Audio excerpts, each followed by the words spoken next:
Hi, I'm Ryan from IndusCode.com. Today, we are counting down our picks for 10 most hated fonts, and why you should never use them. Before we begin, be sure to subscribe us for more great tutorials. We have got a lot to thank the computing world's leaders such as Steve Jobs and Bill Gates. They are responsible for some of the greatest leaps forward in communications and business in the last 30 years, and many of the biggest innovations in design, too. However, there's one reason to resent these giants: their choice of fonts. In releasing mega-popular suites and catering to a broad, design-illiterate audience, leading business applications such as Microsoft Word shocked us with the overused fonts that they include standard in their latest releases. This isn't a riff on the world's worst fonts, but rather an invitation for amateur designers and business users to stop abusing some of the world's best fonts. So, let's start the countdown. Number 1 is Impact fonts. Impact is one of the world's most popular header fonts. But here is why you should not use it: it's too thin. It's too focused. It's too amateurish to stand out. Use it for just office handouts and amateur mailing list items. And do not use it for professional work. Number 2 is Papyrus Font. Papyrus is the king of bad fonts. Equal parts childish, kitschy and irritating. This ugly piece of typography has found its way into everything from film posters like Avatar to logos for credit unions. Papyrus isn't bad because it is overused, it's bad because it just doesn't look good. Number 3 is Courier and Courier. Its disproportional lettering and typewriter aesthetic makes it unsuitable for web designers. It's great for text for which readability is paramount, such as code, but on the web it reeks of a 12-year-old angst religiosity's website, especially when rendered in neon green. Number 4 is Bradley Hand font. Bradley Hand is one of the worst offenders, a cheap font that has been used in too many invitations and personal greetings to slip under the radar. But other handwritten fonts are just as annoying, as are the many tacky script-style fonts used in. Bradley Hand is one of the worst offenders, a cheap font that has been used in too many invitations and personal greetings to slip under the radar. But other handwritten fonts are just as annoying, as are the many tacky script-style fonts used in party invitations and gift shop signage. Number 5 is Helvetica font. Not many designers would put Helvetica on a list like this. Designed in 1957 and used by some of the world's biggest companies. Apple, NASA, and BMW are all big fans. Helvetica is one of the most visible sans-serif typefaces in print and advertising. Number 6 is Franklin Gothic font.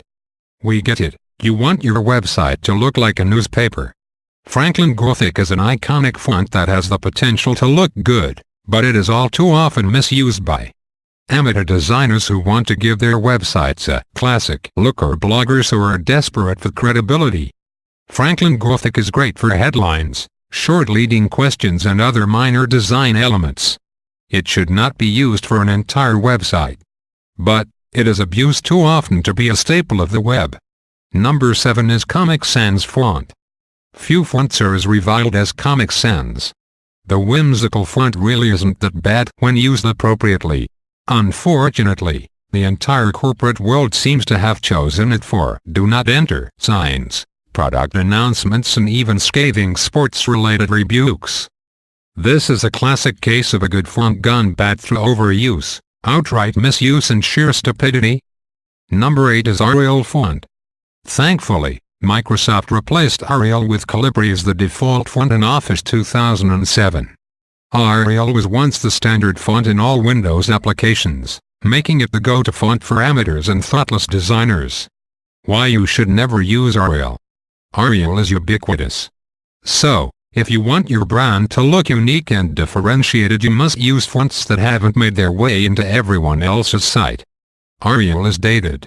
If you want your website or application to look sophisticated and current, you must use fonts that don't carry as much historical baggage.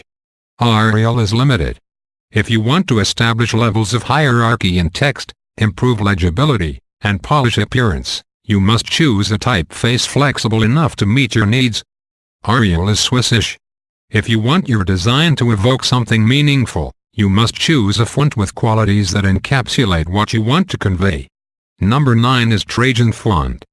Since Trajan is one of the defaults in Adobe's Creative Suite, it's among the most overused fonts in print marketing, especially when it comes to movie posters.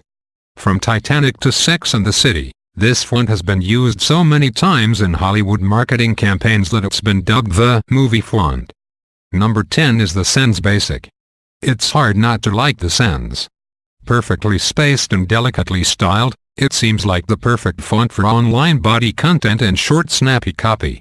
Unfortunately, it is ruined by the uppercase Q, which just isn't styled right for such an otherwise generic, versatile and widely usable typeface. But the Q here just is not right. It is style for style's sake, and it looks a bit silly as part of a typeface that's otherwise fairly standard. I hope you liked our picks. Don't forget to subscribe us.